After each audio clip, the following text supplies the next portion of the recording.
Rockfest 2019 in Wisconsin. I'm Lou Brutus. Eric from Prevail joins me. Great to see you. How you been, man? I've been great, man. You know, you've played all over the world. You've done some great gigs. I am super jealous of you because for all the places I've been, I have never seen a show at Red Rocks in Colorado. Man, you're missing out. You know, you've got to talk a little bit about first the venue itself and then about the gig you guys did there, because I figure if you guys could bottle that, you could bring peace and happiness to the entire world. Oh, man. I think it was like 2 years prior to us playing. It was about 2 years. A promoter out there, a friend of ours, invited us off. We had some off time and went and saw a band called The Head and the Heart and Tallest Man on Earth, some indie stuff. And it was a sold-out show, and never heard really much or seen much of Red Rocks until then. Seeing the show, being there, and not knowing the bands, but just going there to enjoy the music. There's some kind of magic there, man. It's just it's cool to sit there. The sound is just perfect.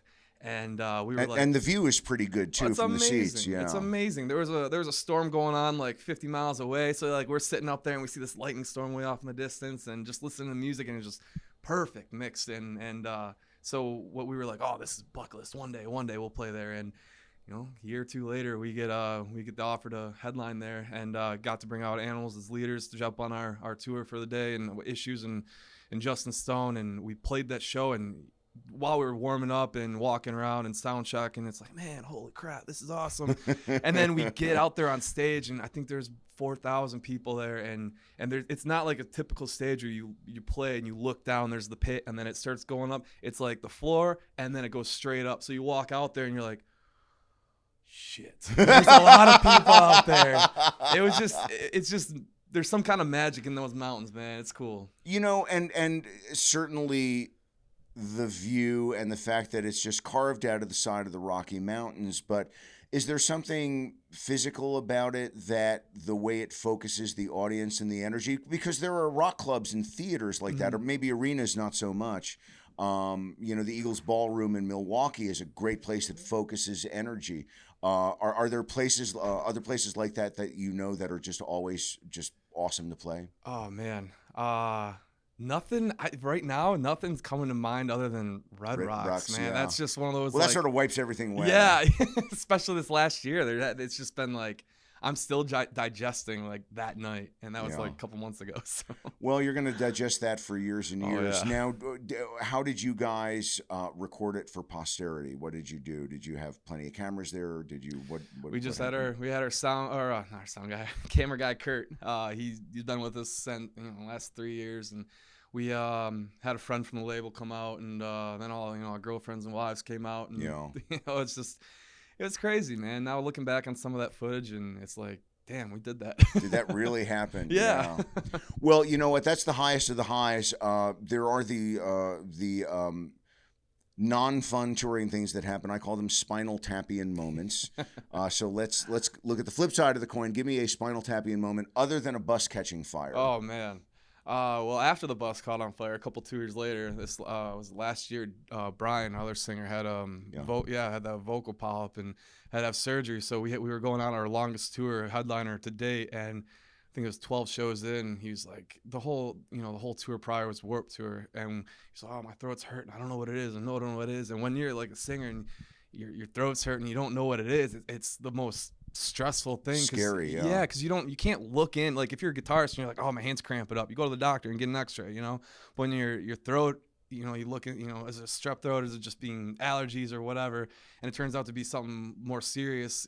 You don't know if you're going to be able to come back from that. So for that whole tour, Dylan and I, having to take over that, the front man role, just us two, and not having your man down there.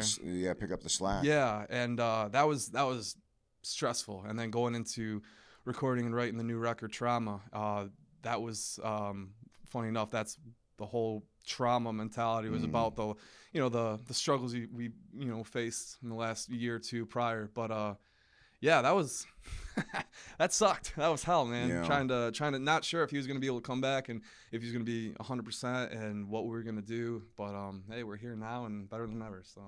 Well, and we've touched on these things before. You guys are certainly not the first artist of any kind of art, be it visual art or sound art, that take bad things and turn it into good things, or at Mhm. least things that help people cope.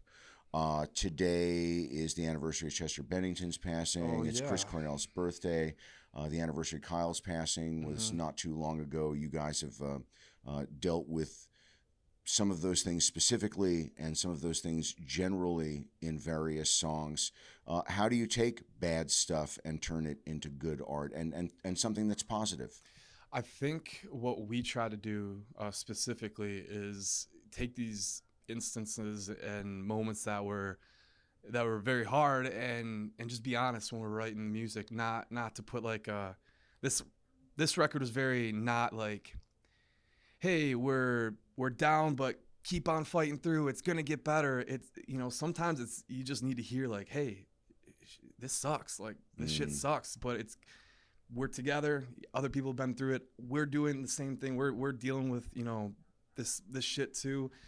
So when we're writing these songs, we want to be very open and we want to be very real, especially with the lyrics, like our song Breaking Down. Brian and I and the rest of the guys at very varying levels deal with, you know, depression and anxiety Anxiety, yeah. and stuff like that. So instead of just being like, oh, hey, you know, we're feeling down, but hey, keep your head up. It's going to get better the next time. Sometimes it Hey, does. hey, hey, yeah, and add a chord, yeah, yeah. Yeah. No, I'm not making fun. I'm Oh, I'm no, being no. serious, yeah. But it's, I think that's what really felt right when we were writing the record, is to be very open and talk about our problems and talk about like how it doesn't seem like it's going to get better, but we're going to keep pushing through. We're going to keep doing what we're doing and just be relatable, you know. What are some of the best reactions you've had from fans? And you know, I know you've had tons of people come up, and it's probably cleansing for them to hear the songs, and then perhaps a bit more cleansing to open up to you guys about them. Tell me about some of the things you've heard back. Man, all the way from like just going on stage and the album only being out for a month and a half and going out and seeing kids. We're playing like 10 songs off the new record on our headliner and seeing all these kids sing every single word to every single song, and seeing Breaking Down, seeing like kids tearing up and singing, screaming as loud as they can some of these words. It's crazy. Mm.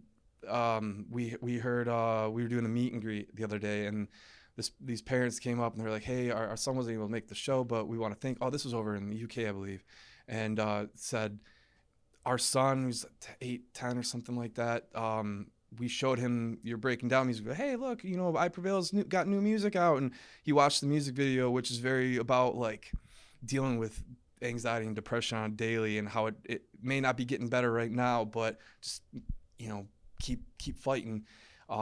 He came back to his parents like, this is how I feel after watching the music video. This is, I relate to this. And they went and he's talking to a counselor now and seeing someone that, as the story went. But to know that our music is reaching someone who didn't know how to put how they were feeling into words, to be able to go to their parents and be like, hey, that's how I feel, and them to have that connection. It's like, wow. I don't know how else to put it. It's just, I feel great knowing that we can put something that we were dealing with, struggling with, out, and to be relatable to enough to where a kid didn't know how to put it into words, but saw that and was like, this is how I'm feeling. And now him and his parents have that connection where they can get, you know, the help he needs. And going through and seeing some of these YouTube comments, you know, that's just the death of the internet right there. It's like, it's a shithole there. But a lot of these comments that we're seeing, it's a lot of people, strangers, that are like, wow, I'm dealing with this, and I take medication for this, or I've been talking to someone for this, and someone else commented, instead of being like, oh, you're an idiot or your music sucks, they're going in and they're like, hey, I relate to that too, and they're reaching out, and we're seeing friendships being made in the YouTube comments, and that. And you can't be, you know, I mean, this goes true for anywhere on the internet. You can't be dragged down by the assholes. You know, it's like walking out on the. There's assholes everywhere. There's always been assholes. Exactly. You know, so exactly. let them go about their asshole business and try and do the right thing. Hurricane is the new single. Give me a little insight. That was a song that we were writing about, like, after everything we've been through. We put out a music video that's just like kind of a collage of the last 2 years of our life, and on the road and touring, And even though on the outside, it's like, I don't want to seem like, oh, woe is me. Like, I have have it tough out here. But it's raining at the festival today. My life sucks. Yeah, no, I know. But my beer isn't cold enough.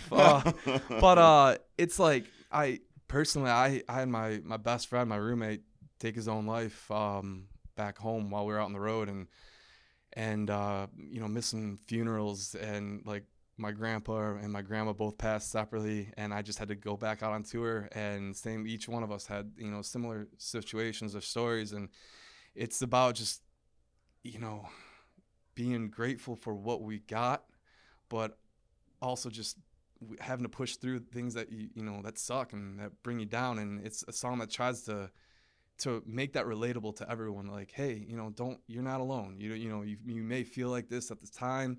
It comes out of nowhere. It comes out of waves. Like, it hits you like a hurricane is the tagline in the chorus. But to know that it's gonna keep coming, but you just got to keep fighting. You just got to keep your head to the what's that saying? Head to the grindstone. Yeah. Just nose to the grindstone. Yeah. That's it. But just keep grinding, keep pushing, and keep succeeding. Keep beating those challenges, keep overcoming those challenges. Well, you make great music, and it's great to hear you making a difference with people. It's always good to see you. I appreciate it. Safe out on the road, and enjoy the lovely weather today. I'll try. Thanks for having me. It's always great being on here, man. Eric from Prevail. We are backstage at Rockfest in Cadott, Wisconsin. Thanks for hanging out with us. Yeah, of course. Thanks for having me.